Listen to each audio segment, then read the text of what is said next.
Welcome, thanks again for subscribing in. This is going to be another watch review. This is my Tissot PRS 516 automatic watch review. Again, there's a couple I'm just doing this now because of the COVID virus. I'm a bit bored and nothing else to do, and I've been wanting to do it for a while. Right, the Tissot brand itself, I'm not going to cover that. There's probably a very well-known brand. It's been established since 1853, as you can probably read on the front there.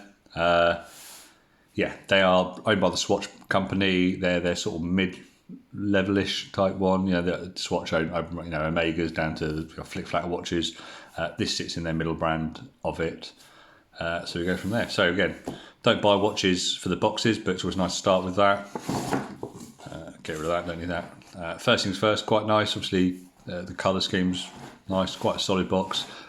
Interestingly, this one gives you some literature at the back. He says, trying to get it out. Here we go. You get one of them is a sort of history of the Tissot brand. I've not read that. I don't plan to read it, if that makes sense. And then this is just a brochure for all their watches. And I think people who wear different watches, like brands and that sort of stuff. Interesting, but I don't buy it for that. So there you go. Right, opening the box up. There we go. There is the box itself. Put my curtains shut so you get slightly better light. Right, top bit you get the little carry bag and sort of watch cleaning type thing. Obviously you get the watch itself, which we'll come back to. In the side, instruction manual, warranty. This thing, which is a little date prodder. Then on the side I've obviously got links, receipts, etc. So you get a little bit of storage. Again, nice box, but don't buy watches for boxes. Put that on the side. And then we come to the brand. Right. Straight away, this is a fairly chunky, big watch. Again, I'm a 6'4" bloke, and this thing sits big on my wrist when I'm wearing it.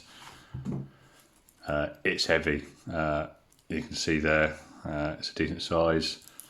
I'll slip it on very quickly and just see what I mean about the size of the watch. This is a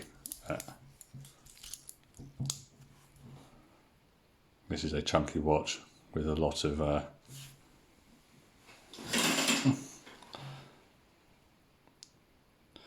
there we go. Right, so let's start on the outside. I always start with the bracelet and the clasp just to go through it all. Stainless steel bracelet. It does have sort of mini links, so you can be a bit more adjusted. You have the big links or small links taken out at both sides. Got the little on the interim links there, the little Tissot 1853. Not sure. I scuffed that. I think I left something on there, and it's got this fairly standard brand. So it's another pinch clasp, but this time it locks out like that, sort of center loading, and then you can see there's a stainless steel aspect to it. To be honest, I wasn't keen on that, but it actually doesn't sit too bad on my wrist. Probably prefer normal ones that don't have that flush bit in the inside, but that's just a personal thing. But anyway, let's go. Right, let's move on to the actual piece of resistance, the watch face itself. It's a chronograph watch, therefore it's got the main parts of it are going to be like a little stopwatch to it, tachometer, and also you can see there on the inside of the face, it's really broken down into sort of microseconds, so you can really do want to record things in a tight manner. You'll be able to get those recorded. There's lots of interesting features of the watch. It's quite subtle, which is what I quite like about it. The bezel itself, ceramic bezel, should be non-scratching. It does feel really nice, and again, it sits really flush with the actual glass to it. You can then, as you look into the round, you can see there's a little, I can just put a bit of yellow just between that, and again there's obviously like a yellow theme. They do 3 PRS automatic models, red and blue leather strap, and I think blue and black leather strap type model, and obviously then do the metal one. I prefer metal watches, so hence why I've got that. Moving in the inside of the face, you've got all the luminosity countdowns every sort of 5-10 seconds, little hand, big hand, and then you've got the stop timer. Your second hand is that chronograph there, and then obviously you've got your minutes here. So when you work with that, I don't know if you can quite see it, but the actual face has got like a two-tone black bars across it as well. Again, subtle, but when you catch it in the light, you can see it does look quite nice. The idea behind it is this is all supposed to be a bit reminiscent of the car racing industry. So like it's almost like you've got your speed dials, that sort of look there. Going through it, you can obviously see the brand at the top, Tissot 1853, the model PRS 516 automatic. They do a 516 non-automatic. I don't really do them in the metal brand, but they definitely do them in the leather, and obviously the automatic versions of it. And then at the bottom, the date and the fact it's Swiss made. As you move around to the side, you've obviously got your chronograph operating buttons. So, and again, they're nice solid buttons. You have to physically push it in to set it off. You know, just tapping it won't do. It's got to be a proper start stop to get it going. And then obviously your reset. And again, it's all quite fluid. Again, they obviously link to that dial. So if I ran it for 30 minutes, it would run around there from there sort of stuff. Again, I'm not a professional timer. I'm not using it for that. I think at best, I've done it for timing people where I give them like a 2 minutes to answer a question. You can do that. That's where in there. But I said, these are solid buttons. They, you know, if you put them, they don't have much play in them. They do stick out a fair bit, but they feel robust enough. I'm confident they could take a little bit of a knock without doing it. And I said, you've got to hit it. You know, just not going to activate it. It's got to be a positive push to get it moving, and a positive to stop or reset it. So really good, feel solid, feel chunky, feel like they're doing what they're supposed to do. The actual adjustment dial, it's got a little T on it for the Tissot. Again, usual stuff. Pull it out and gives you the adjustment. Date-wise, confused me to start with. There's a little button here and a little proddy stick that I showed you from the unboxing. There's your date adjustment to it. So yeah, when I first got it out, I couldn't set the date. I wondered what I was doing wrong until I found that. But there you go. I'm sure more experienced people would probably know that straight away. So that's covering the front of the face. I said it is really nice. I really like it. I think that for me, that again, it's that the face. It's subtle. Everything in there, the little black lines across it, the sort of outer black part of the face, covering it from there. It's just really nice, and the ceramic feel is smooth. Literally, your finger slides off it, and I said the glass is perfectly flush to it, so you barely feel any transition from that bezel to the glass. And again, just that little, you know, that yellow line. It's just subtle. It's not obvious, but there's a little subtle features that make it from that. So, right, let's work on the back of it then. So, one thing I will say, it does have quite a chunky back face. You see there, you can see how chunky that is. Again, it's a big watch. It probably does need that to actually keep it off your wrist. So let's go around and see what it says here. So at the bottom, sapphire crystal. Again, that's covering the face. It's sapphire. It's a synthetic sapphire.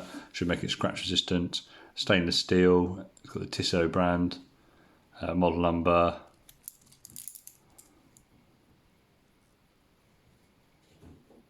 Some of the little reference numbers are what I mean. Water resistant 10 bar, 100 meters. So again, fairly water resistant. Wouldn't necessarily go swimming with it, but it's good. And then right, so obviously it's got the open case back, and you can see there that it's supposed to simulate like a steering wheel type thing. So it's got that sort of the spin wheel, flywheel type thing, and it looks like that sort of racing bottom half of a racing wheel.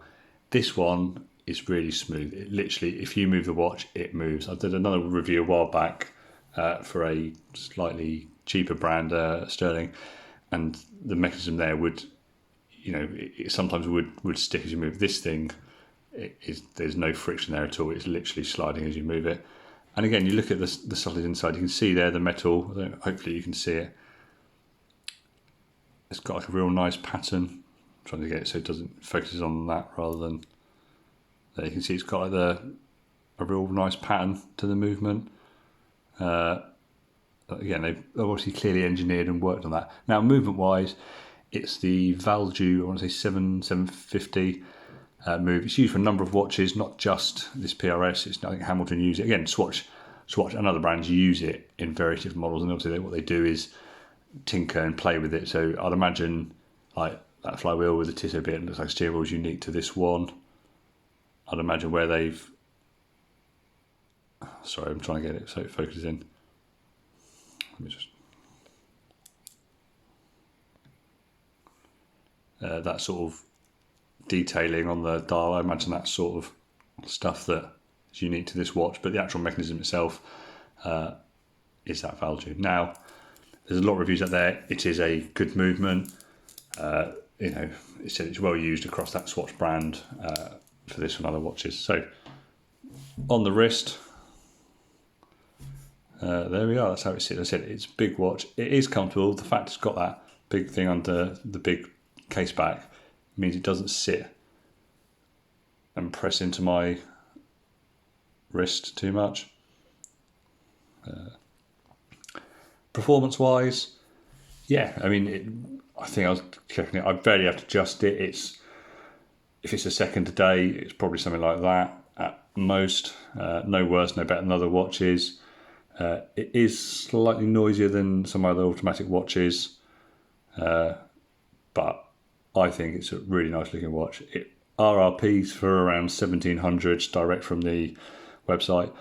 I bought it a bit less than that from a retail design outlet, and I've not seen it very many places. I don't know whether this model is slightly outdated, looking to be replaced. The only place I've seen it recently is direct from the Tissot website, and it said you're paying about 1700 for it. You look at all the main watch sort of retail places, I don't see this. You can see the leather strap automatic one quite a lot around. Places seem to sell that a lot. They don't seem to sell this metal strap. So for me, I think that's quite good. I like the metal strap. Nothing that belongs on, but this thing is, would I pay the money for it? Yes, I'd recommend it. It's a good looking watch. It's got all the nice features on it. Works really well. As I said, the only thing is, I suppose it's that size. It's if you've got the wrist size to be able to pull it off or not, and that's down to your personal preference really. So hope you've seen enough on it. Hope you like it. Thank you very much for watching, and let me know what you think.